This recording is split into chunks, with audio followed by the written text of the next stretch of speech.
Bom dia, meus amados irmãos, que a graça e a paz de nosso Deus e Pai seja com cada um de nós, de maneira que a gente continue a prosperar espiritualmente na sua graça, pelo conhecimento maravilhoso que chega a nós por meio de Cristo. Meus amados, hoje, terça-feira, vamos dar continuidade à nossa lição bíblica diária. Esta semana estamos estudando sobre um tema muito importante, ligado intrinsecamente aí ao plano da redenção, é que nós somos comprados por um bom preço, por um alto preço, né? Ontem, na segunda-feira, nós estudamos, quando o apóstolo Paulo orienta que cada um dos irmãos lá em Corinto deveriam permanecer na vocação em que ele foi chamado. Paulo está passando aqui orientações contra a questão de mudanças relacionadas à aparência, no modo de viver, no sentido de buscar mudanças em relação ao mundo, o status, a fama, a posição, isso, aquilo, outro, né? Então, Paulo diz que continue naquela posição. Se você era judeu circuncidado, continue circuncidado. Né? Não tem por que mudar o seu corpo físico, não é? Porque a mudança agora é espiritual. Se você não é circuncidado, é um gentil, então continue sem buscar a circuncisão. Mas a mudança espiritual tem que acontecer no coração, né? Nós vimos também quando Paulo vai dizer que se a pessoa, quando foi chamado, era um escravo ou era um servo, né? Ele estava vendido a alguém, ele trabalhava para alguém, então não se preocupasse em querer buscar uma liberdade física, né, ao ponto de lutar por isso. Paulo está dizendo, não se preocupe com isso. Mas, se existe a oportunidade de você se tornar livre, então aproveite essa oportunidade. Se a oportunidade bater na sua porta, não é?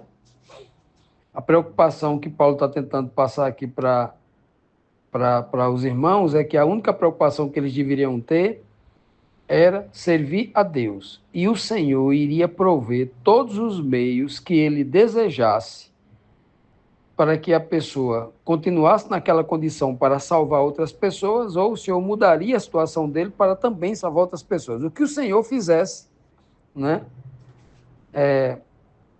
seria para o bem daquela pessoa, estando ele, continuando ele como servo, ou ele numa condição de livre, né? Então, Paulo ensinando aqui os irmãos ao contentamento na vida que ele tem, né? E não no sentido de se contentar, que eu não vou buscar mais um emprego para mim, não é o contentar-se no sentido de estar numa situação que ele tem condição de melhorar e não buscar, não é isso não. O contentar-se é você não cobiçar aquilo que é do mundo e que só vai fazer você se tornar mais rico financeiramente, mas vai fazer com que você se afaste de Deus nessa busca. Aí isso não pode, né? Então, o que Paulo está ensinando aqui é um contentamento de entregar tudo nas mãos de Deus. Tudo que Deus der, você vai se esforçar, vai trabalhar, vai fazer tudo que tiver ao seu alcance, mas permanecer ali confiando 100% em Deus. É esse tipo de contentamento que Paulo está tentando transmitir aqui. Na quinta pergunta, na primeira pergunta de hoje, ele diz assim, ó, que contraste há na condição entre o que é chamado pelo Senhor, sendo ele escravo ou livre? Como é isso? 1 Coríntios 7, 22 diz assim, porque o que é chamado pelo Senhor, sendo servo, é liberto no Senhor. E da mesma maneira também, o que é chamado sendo livre, servo é de Cristo. Veja bem, que coisa profunda, né? Parece até que Paulo está brincando aqui de contradições, né? A pessoa que é presa à letra morta, lendo isso aqui, né? Vai ficar confusa, mas como é difícil entender, o apóstolo Paulo, muita gente fala assim, porque está preso à letra morta. O que Paulo está dizendo aqui, ó, todo aquele que é chamado por Deus para o entregar a Cristo, para Cristo o conduzir até ele, todo aquele que é chamado por Deus, estando na condição de servo de algum homem aqui na terra, de algum senhor feudal, de algum senhor dono de terra, dono de fábricas, ou dono de empresas, né? Ou dono da sua própria vida, porque comprou você de alguém, naquela época era assim, né? Você se torna livre no Senhor, porque a liberdade aqui, ela não é uma liberdade social, não é uma liberdade de status, não é liberdade financeira. A liberdade aqui é no Senhor. O apóstolo Paulo, Pedro e outros, né? Que um dia perderam a liberdade colocando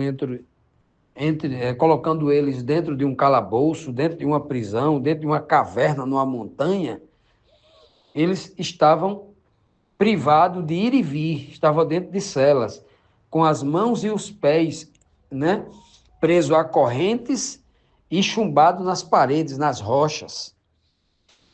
Mas esses homens, eles eram livres no Senhor. Pedro estava todo cortado, tomou uma surra, chicotadas e varadas. E de madrugada, né, de madrugada, altas horas da noite, da madrugada, escuridão, todo cortado, todo machucado, eles louvavam a Deus, amarrado, acorrentado, e eles louvando a Deus, porque isso é o tipo de liberdade que Paulo está citando aqui. Então, se você é hoje funcionário de uma empresa que trabalha de domingo a sexta, de manhã até a noite, se sente um escravo do trabalho fisicamente, mas necessita trabalhar porque tem que manter a família, tem que educar os filhos, né? Busca dar uma vida melhor para a esposa, para os filhos, e você se sacrifica. Muita gente pode dizer, você é escravo do trabalho, mas lá no íntimo, você que obedece a Deus e faz tudo para a glória de Deus, você é livre no Senhor. Porque você faz tudo isso por amor. Porque aquele que conhece a Deus, conhece a Cristo, ele sabe que o sacrificar-se pelo próximo é uma coisa muito natural, gloriosa, honrosa, não é? Porque isso já foi feito por ele. Cristo fez isso por cada um de nós, né? Então, da mesma forma que quando nós encontramos Cristo e estávamos livres, éramos patrões, éramos donos de empresa, se Cristo nos encontrou assim, naquele momento eu me torno servo de Cristo. Então, servo também, no sentido aqui, não de escravidão, mas servo aqui no sentido de servir a Cristo em plena liberdade, como Paulo mesmo testemunha, né? Eu sou escravo da liberdade, eu sirvo a Cristo em plena liberdade, eu sirvo a Ele porque eu quero, Ele não me obrigou a servir a Ele. Essa é a beleza da fala de Paulo. Continuando, meus amados, vamos aqui para a próxima pergunta, a sexta pergunta da nossa lição, quando aqui nós lemos aqui o seguinte questionamento. Qual é o contexto espiritual que há em ficar diante de Deus? Essa linguagem, ficar diante de Deus, né? No estado em que você foi chamado, né? O que significa isso, né? Claro que se for nos apegarmos à letra morta no sentido físico das coisas, no sentido material das coisas, ficar diante de Deus é como alguém que fica diante do seu pai, do seu avô, de uma pessoa, né, que você deve obediência, deve respeito, né, ou de uma autoridade, e você está olhando nos olhos dessa autoridade, vendo ele sentado ali, né? Não é nesse sentido físico, né? Então, o sentido aqui é espiritual, o contexto aqui é espiritual, como a pergunta sugere. Então, 1 Coríntios 7, 24 diz assim: Irmãos, cada um fique diante de Deus no estado em que foi chamado.